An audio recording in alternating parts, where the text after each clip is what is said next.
What bourbons and whiskeys am I looking forward to this spring and summer? Let's find out.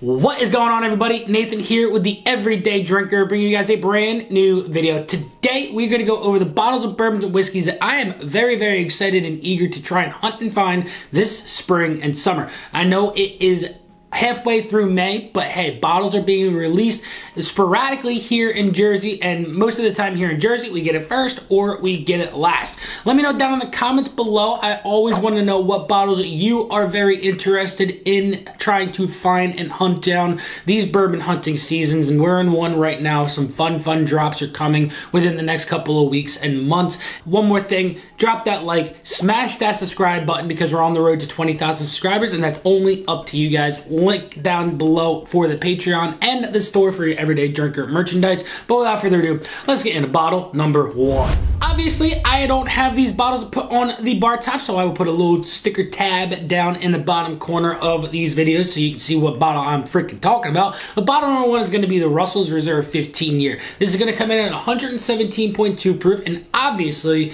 it's going to be 15 years old at least. This is going to be batch number one. We all pretty much know that Russels Reserve puts out some really good stuff. It is unfortunate, though, the price that these are most likely going to be released at, and I believe it's $249.99.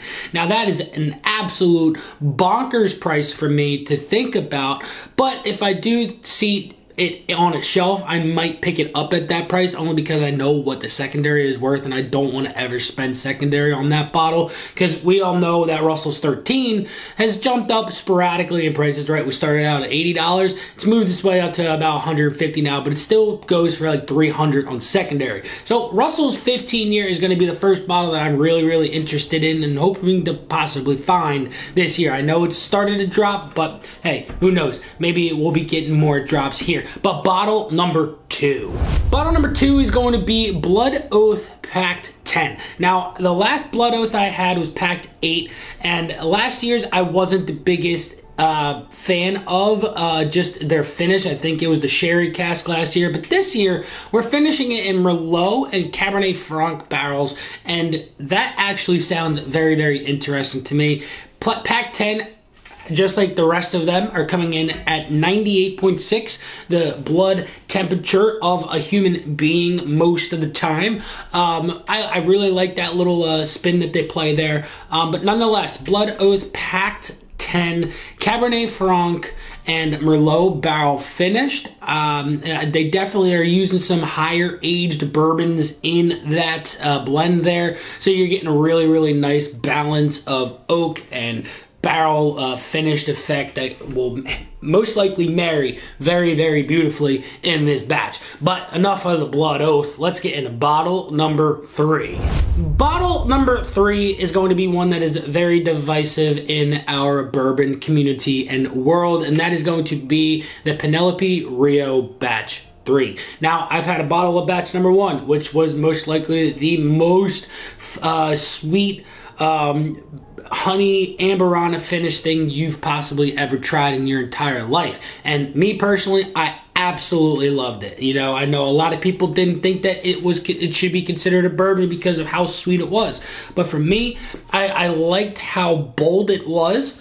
But Batch 2, I've got a bottle of Batch 2. Batch 2 is good, but from what I was expecting from Batch 1 to Batch 2, I was a little bit thrown off. And I've heard that Batch 3, that has started to be released, is a happy middle ground between bold and what Batch 2 is. So I definitely am excited to try and possibly find Batch 3. I've seen it on a couple of the local Facebook groups and stuff that it's been dropped. But hey, hopefully we might be able to get our hands on a bottle of it, but you never know. Let me know down in the comments below if you've had a Penelope Rio, what batch it is, and what your thoughts are on that bottle specifically. But let's get into bottle number four. Bottle number four is going to be the second release from Elijah Craig. That's right, the B524. And this bottle is going to be coming in at 11 years, 2 months, so we're getting a little bit more of an age statement on this bottle, and I believe it's 130.6 proof, so we're getting a little bit more proof in this bad boy as well. Not quite what the C923 was in age or proof, but we're getting back up there from the whatever the A was. It was 116 proof, I think. That we had a little bit of a dud. It was still a tasty bottle, but definitely not what we are all hoping for and dreaming for from the Elijah Craig releases. And hopefully this one, I can get my hands on it, do a review for you guys, because man, oh man, they have been some really good bottles. And hey, who knows? This one could be an absolute stud. But let's get into bottle number 5. Bottle number 5 is going to go to Jack Daniel's 14 year. That's right. We've got a 10 year. We've got a 12 year. We've got their other special releases and everything in their mother. But this year's special release is going to be the Jack Daniel's 14 year, coming in at 125 proof. I've loved the 10 year. I've loved the 12 year. I've loved the barrel proof rye. I've loved almost everything that I've had from Jack Daniel's, and that one specifically, I do believe is going to be an absolute bombshell of a bottle of bourbon or Tennessee whiskey, however you want to call it. I'm going to call it a bourbon because that's what I think it is, and I know that's what it is. But nonetheless, enough of the Tennessee whiskey bourbon community, blah, blah, blah, backlash on Jack Daniel's. It's going to be a gosh darn delicious bottle. I can only imagine these special releases have been some of the best that Jack Daniel's has put out, and that one most likely, in my humblest opinion, is going to be a darn good pour. But let's get into bottle number 6. Bottle number 6 is going to be a shout out to Barrel Bourbon, batch 036. I didn't do that on purpose, but their newest release was the Mizunara cask finish, and that one was really good. If you are not a big fan of how spicy Amberana can be, I think Mizunara is a very nice subtleness of what Amberana's boldness can be, if you understand what I'm trying to say there. But nonetheless, batch 36, we don't really have much info on batch 36 at the moment, but it is going to be coming out. I think that they're only going to be doing 2 releases this year. They did 2 last year. 35 was absolutely out of this world. I'm still hoping and praying for a release to be as astronomically insane as batch 31, but who knows? 36 could be that bottle. I don't know. You don't know. Only Barrel knows. But that's going to be bottle number 6 is Barrel Bourbon, batch 36. Let's get into bottle number 7. Bottle number 7 is one that I am hitting the hype train on and would absolutely love to get my hands on. I don't think I ever will.